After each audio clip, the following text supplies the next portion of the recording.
You are looking at one of the quiet habits quietly pulling money out of the garages, sheds, and garden cabinets of many American families, buying one bottle of weed killer after another. Most of the time, it is only to deal with a few weeds growing between driveway cracks, along the sidewalk, around the patio edge, or near the backyard fence. And here's the part worth noticing. In many cases, what you are buying for $10, $15, or even $20 a bottle is not a miracle. It is often just an expensive way to do something an old, cheap, simple method has done for a long time in the right places. For small weeds growing in concrete cracks, sidewalk seams, gravel paths, brick edges, or places where you truly do not want anything to grow. There is an old recipe many people used before the garden aisle became a whole world of bottles, white vinegar, salt, and a little dish soap. Not to turn your yard into a laboratory. Not to save every kind of weed in every kind of place, but to handle one very specific kind of problem with a very cheap mixture. Stay with me, because in the next few minutes, you will see why this salt and vinegar method can still be useful when it actually works, when you should not use it, and why many people are disappointed with it only because they use it in the wrong place with the wrong expectation or at the wrong time. Imagine a driveway in Texas at the beginning of summer. The weather is hot. Weeds are starting to push up between the concrete cracks. A few are growing along the fence edge. A few more are forcing their way through a brick walkway. It is not an entire field of weeds. It is just stubborn little patches that make the front yard look messy. Many people's first reflex is to drive to the store, buy a brand name weed killer, spray it on, and hope everything disappears a few days later. But here is what people do not say enough. If what you are dealing with is only small weeds growing in a dry, sunny place with no plants you want to keep right beside them, you may not need such an expensive product. You can start with a much cheaper old recipe. But to understand that, you need to understand the problem correctly. The vinegar and salt method is not a magical herbicide that replaces every modern product. It is not something you pour over your lawn, vegetable bed, flower bed, or around perennials and expect everything except the weeds to be fine. It is an old burn-down method. That means it damages the top growth of weeds by drying and burning the leaves and stems, especially on young, small weeds, growing in cracks in strong sun and in places where you do not plan to grow anything. That difference matters a lot. Many people get disappointed with this method because they use it on the wrong target. They spray it on large weeds, deep-rooted weeds, or healthy plants growing in moist soil, and then they are surprised when the weeds return. Of course they return. This recipe is strongest on the leaves and young stems above the ground. It does not always kill the roots of tough perennial weeds, and it often needs to be repeated. The old way does not mean magic. The old way means using the right thing for the right job. The basic recipe many people know is simple white vinegar, salt, and a few drops of dish soap. The vinegar is the acidic part that helps burn down the leaves, especially when the sun is strong and the plant is actively growing.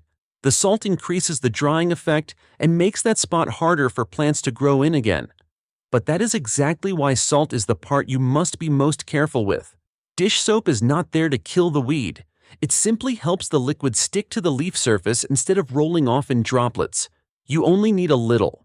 You do not need to pour too much. A common recipe is about 1 gallon of white vinegar, 1 cup of salt, and a small amount of dish soap, just enough to help coat the leaves evenly. Stir until the salt dissolves, pour it into a sprayer, and use it selectively. But before anyone gets too excited, the most important thing in this entire method needs to be said clearly. This is not a mixture to spray all over the yard. If you spray it on your lawn, flowers, vegetables, ornamental plants, or soil where you want to grow something, later you are creating a problem for yourself. Salt does not know the difference between a weed and a plant you like. It is not smart. It simply makes the soil worse for plant life where it builds up. That is why this method is best for driveway cracks, sidewalk seams, patio edges, gravel areas, brick paths, crushed stone spaces, or hard surfaces you want to keep clear.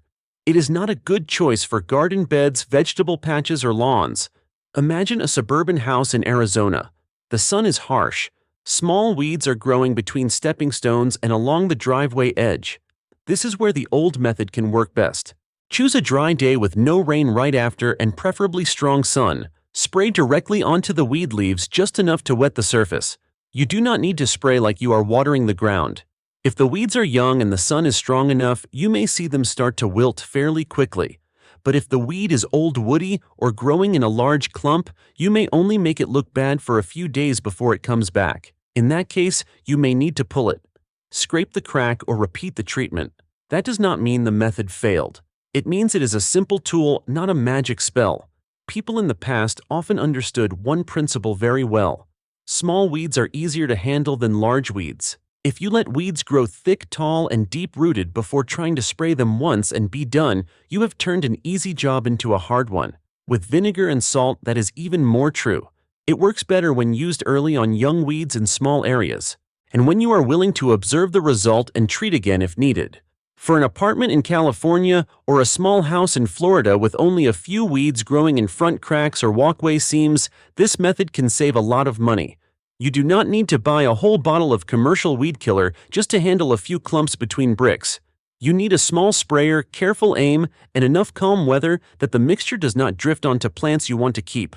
But the limits need to be told honestly. If you are dealing with poison ivy, large thorny plants, deep-rooted weeds, or a wide area that has been taken over, this recipe may not be the most realistic solution. If you have a long gravel driveway in a rural area, you may use it in some zones, but the cost and work of mixing large amounts can become less convenient than it sounds. And if you live in a place where it rains often, the mixture may wash away before it works long enough. This is where modern products sometimes exist for a reason. But modern products do not mean you must buy an expensive bottle for every tiny weed that appears around the house. Another thing needs to be said very clearly: safety and common sense still matter. Do not assume that because these are kitchen ingredients, you can use them carelessly. Strong vinegar can irritate eyes and skin, and it can damage surfaces if sprayed in the wrong place. Salt can corrode some metal surfaces over time. This mixture can harm plants you want to keep if the wind carries it or if you spray too much. Do not spray on a windy day. Do not let children or pets run through the wet area immediately, and do not dump leftover mixture randomly into garden soil. Use a little. Use it in the right place. Use it with purpose. That is the old way. Now picture a backyard in Ohio after a few early spring rains. Weeds begin pushing up along the patio edge around stepping stones and beside the walkway. This is where many people can use the old recipe as a first step. Pull the larger clumps by hand. Sweep the area clean. Then spray the young weeds left in the cracks. If they wilt after a few days, you handled the problem for very little money. If some tough clumps return, those are the ones that need a different approach. That is one of the useful things about the old way: it gives you information.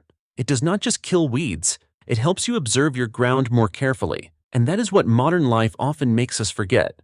We are taught to ask, which bottle should I buy, instead of asking, what kind of weed is this? Where is it growing, and does this spot truly need an expensive chemical product? Now let's talk about money, because this is very real for many American families today. One bottle of weed killer does not bankrupt anyone, but like many household products, it lives on the habit of buying just in case. One bottle for the driveway, one bottle for the fence line, one larger concentrate because it seems like it will save money, one separate sprayer, one trip to Home Depot to buy mulch, and then you casually add weed killer because it is weed season. Each item costs a few dollars to a few dozen dollars. Meanwhile, many people already have vinegar, salt, and dish soap at home. And for small weeds growing in the exact kind of places this method handles, well, the cost can be only pennies. No brand, no advertising, no miracle label. Just an old mixture doing one very specific job fairly well when used correctly. That does not mean commercial weed killer never has a place. If you have a bigger problem, tougher weeds, or a harder area to manage, a suitable product may make sense. But it should not be your only reflex, and it definitely should not be the first thing you buy for every small clump of weeds growing between concrete cracks. This is the spirit of old ways that work.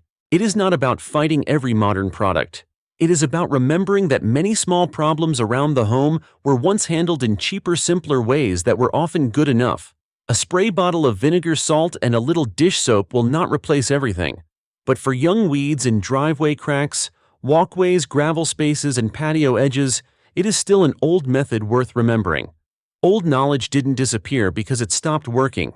It disappeared because modern life made us stop looking.